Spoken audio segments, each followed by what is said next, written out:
Hi, just thought I'd start with a little disclaimer to say that I'm not a professional in any way. I don't make a living out of being a makeup artist, and I'm actually quite the novice. But I really like these brushes, and I hope that this video helps people in deciding which Zoeva brushes they might need, or Hakuhodo ones even. Okay, so let's get started. We'll start off with the shader brushes first.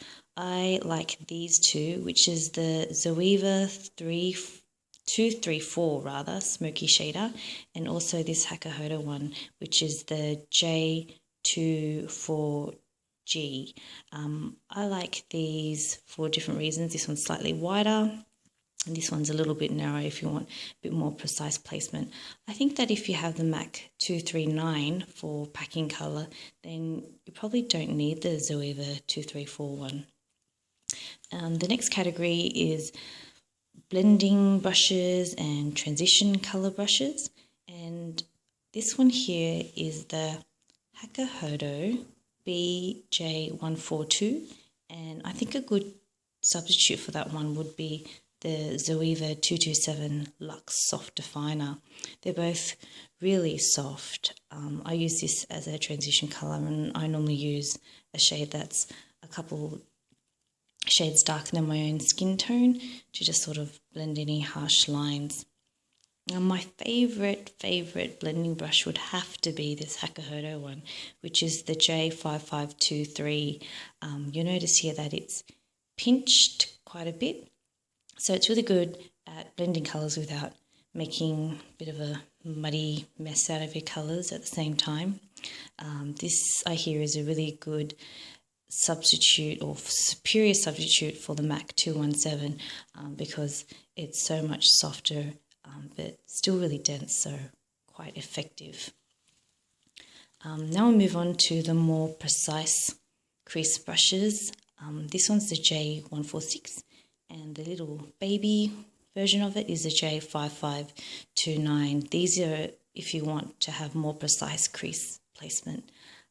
This one in particular, and I really like this one because it's really tapered, so it's really good for out of V placement. Also find with this you don't need a blending brush because as you place it on, you can use this to blend the colour in, so really good.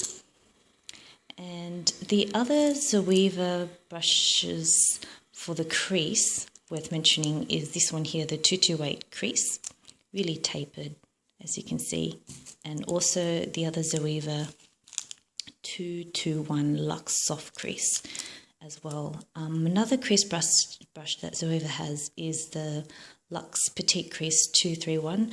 I don't have that one, but it's basically looks like a big pencil brush, so it could be used on the lower lash line, in the V, for a really cut crease look as well.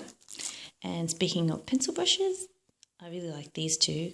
This one here is the Zoeva 230 Luxe Pencil, and I find this really nice for creating that soft, smoky lower lash line. And a really tiny version of that is the Hakuhodo G5514, and it is really soft even though it's quite dense. I think this is perfect for highlighting the inner tear duct and also for highlighting the brow area, and I really wish this would focus, but I don't think it is, so I think I'll just move on. Another good brush for smudging on the lower lash line is this Zoeva 226 smudger, and see if we can bring these pencil brushes back in so you can have a better look at them. Yeah, that's much better. The following brush here, Hakuhodo B005, I use this with gel liner and also with pencil liner for tight lining and also water lining.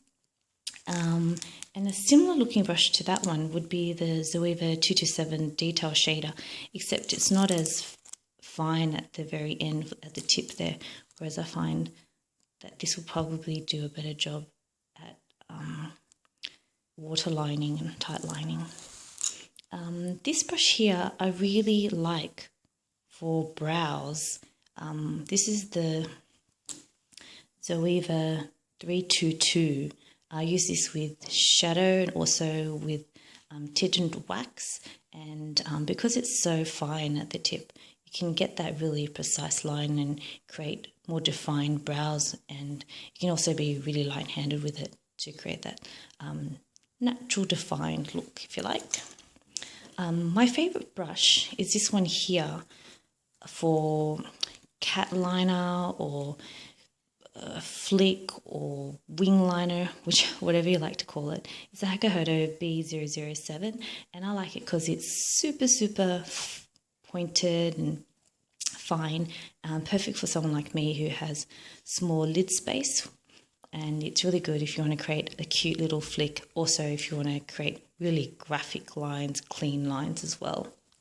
If you prefer more of an angled brush, you've got these two here, which is the, there we go, the Zoeva 317 wing liner, and also a baby version of it, which is the Zoeva 312 detail liner. I believe these are both synthetic, so they'll wash out gel liner really easily. Although I don't have any problems with my Hakuhodo one, I find that gel liner comes out okay. I just use baby shampoo. I think this video has gone long enough. Hope that was really helpful for those people that are considering Hakuhodo eye brushes or Zoeva ones. Both are really good quality, no shedding, really soft, if I haven't said that enough already. So that's pretty much it. Really hope that helped. See ya.